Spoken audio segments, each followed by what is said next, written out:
السلام علیکم ورحمۃ اللہ وبرکاتہ۔ امید کرتا ہوں کہ آپ حضرات خیریت سے ہوں گے۔ بہت سے حضرات کہتے ہیں کہ آپ صلی اللہ علیہ وسلم پر ایک بڑھیا کوڑا پھینکا کرتی تھیں۔ کیا یہ حدیث شریف سے ثابت ہے؟ تو آئیے اس کی جانکاری کے لیے میں آپ حضرات کے سامنے دو مختصر سے فتوے پیش کر رہا ہوں۔ پہلا فتویٰ دارالعلوم دیوبند کا، دوسرا فتویٰ جامعہ علوم اسلامیہ کا۔ تو چلیے پہلے دارالعلوم دیوبند کا فتویٰ دیکھ لیتے ہیں۔ چنانچہ کسی سائن نے دارالعلوم دیوبند سے سوال کیا ہے، ایک حدیث میں ہے کہ ایک عورت آپ صلی اللہ علیہ وسلم پر کوڑا پھینکا کرتی تھی، ایک دن اس نے نہیں پھینکا تو آپ صلی اللہ علیہ وسلم اس کے گھر گئے۔ کیا یہ حدیث صحیح ہے؟ تو چلیے دیکھتے ہیں دارالعلوم دیوبند نے اس کا کیا جواب دیا ہے۔ بسم اللہ الرحمن الرحیم۔ مستند کتب احادیث میں اس طرح کا کوئی واقعہ نہیں ملتا، لہذا اس طرح کی روایت بیان کرنے سے احتراز ضروری ہے۔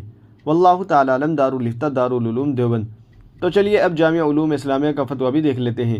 چنانچہ کسی سائن نے جامعہ علوم اسلامیہ سے سوال کیا ہے، مروی ہے کہ نبی صلی اللہ علیہ وسلم پر ایک عورت کوڑا پھینکا کرتی تھی، ایک دن اس نے کوڑا نہیں پھینکا تو آپ صلی اللہ علیہ وسلم اس کے گھر چلے گئے، اس کے گھر کو صاف کیا، پانی بھرا تو وہ عورت آپ کے اخلاق دیکھ کر مسلمان ہو گئی۔ کیا فرماتے ہیں علماء دین کہ اس حدیث کی اصل کیا ہے؟ تو چلیے دیکھتے ہیں جامعہ علوم اسلامیہ نے اس کا کیا جواب دیا ہے۔ بسم اللہ الرحمن الرحیم۔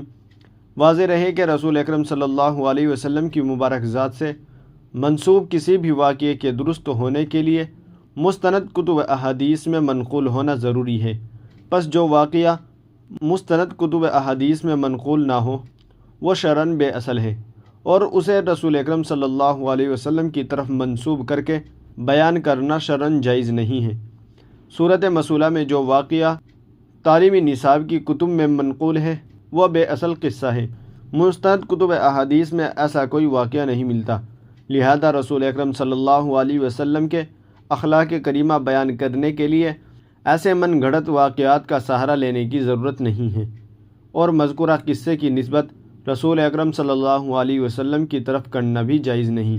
آپ صلی اللہ علیہ وسلم کو خالق عظیم کے اعلیٰ مرتبے پر فائز ہونے کی سند خود باری تعالیٰ نے عطا فرمائی ہے، اور آپ صلی اللہ علیہ وسلم کی حیات طیبہ میں قدم قدم پر اعلیٰ اخلاقی قدروں کی بے نظیر مثالیں موجود ہیں۔ مستند ذخیرہ احادیث و کتب سیرت ان حوالوں سے بھرا ہوا ہے، لہذا آپ صلی اللہ علیہ وسلم کے قرینۂ اخلاق کے واقعات صحیح اور ثابت شدہ کتابوں سے بیان کیے جائے۔